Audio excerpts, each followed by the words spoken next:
ফরজ নামাজের পর সম্মিলিতভাবে মোনাজাত করা যাবে কিনা, এই উত্তর দিলে তো এলাকাবাসী আবার আগামী বছর দাওয়াত দিবে না।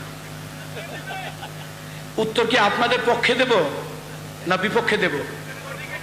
হ্যাঁ, আপনাদের পক্ষে না বিপক্ষে, কোন দিকে দেব?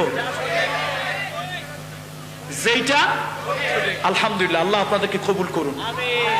এই একটা দারুণ দামি কথা বলেছেন। আল্লাহ আল্লাহ আমি গুনাহগার, নাখান্দা পাপী গুনাহগার, তোমার একজন ওলি আওলাদ, যোগ্যতা সম্পন্ন আওলাদ নই। আমি এই মানুষগুলোর জন্য কলিজা থেকে দোয়া করছি, আল্লাহ কিয়ামতের ময়দানে তোমার হাবিবের হাতে হাউজে কাউসারের পানি তুমি নসিব করে দাও। একবারে যোগ্য একটা কথা বলেছেন।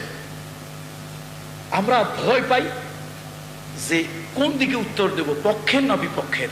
আসলে উত্তর হবে সঠিক, উত্তরটা দিতে হবে কি? তাহলে সঠিক উত্তর যদি দেই তাহলে এটা আমারও বিপক্ষে চলে যায়। সঠিক উত্তর হলো, আসলে প্রত্যেক ফরজ সালাতের পরে আমরা যে প্রক্রিয়ায় পদ্ধতিতে সম্মিলিত মোনাজাত করি, এটা রাসূলুল্লাহ সাল্লাল্লাহু আলাইহি ওয়াসাল্লামের বিধান নয়। সাহাবীরাও এমনটি করেননি।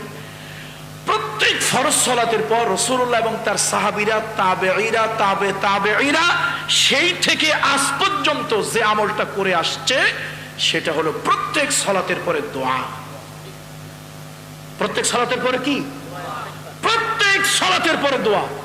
প্রত্যেক সালাতের পরে দোয়া, এটা মনে রাখবেন, মৃত্যুর আগ পর্যন্ত মনে রাখবেন। প্রত্যেক সালাতের পরে কি? দোয়া।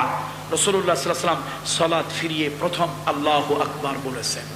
আল্লাহু আকবার, আস্তাগফিরুল্লাহ, আস্তাগফিরুল্লাহ, আস্তাগফিরুল্লাহ, হাকাদা সালাসা মাররাত, আল্লাহুম্মা আনতাস সালাম ওয়া মিনকাস সালাম, এটা পড়েছেন। তারপরে পড়েছেন আয়াতুল কুরসি, আল্লাহু লা ইলাহা ইল্লা হুয়াল হাইয়ুল কাইয়্যুম, এটা এই আয়াতুল কুরসি পড়েছেন।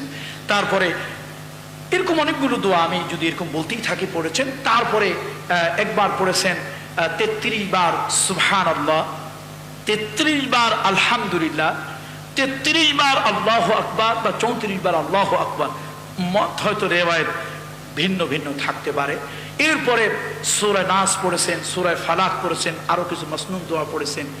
আল্লাহ নবী এরকম দোয়া, হয়তো এটা সেটা একটু এদিক সেদিক হতে পারে, কিন্তু এটা প্রত্যেক সালাতের পরে রাসূলুল্লাহ আমল ছিল, সাহাবীদের আমল ছিল। একটা হাদিসের মধ্যে এসেছে, প্রত্যেক নামাজের পরে আয়াতুল কুরসি যারা নিয়মিত আমল যারা বানিয়ে নেবে, এই লোকটার মধ্যে বেহেশতের মধ্যে মৃত্যু ছাড়া আর কোনো পর্দা থাকবে না। এই আমলকারীর সাথে আর বেহেশতের সাথে কি নাই? মৃত্যু ছাড়া কোনো পর্দা নাই।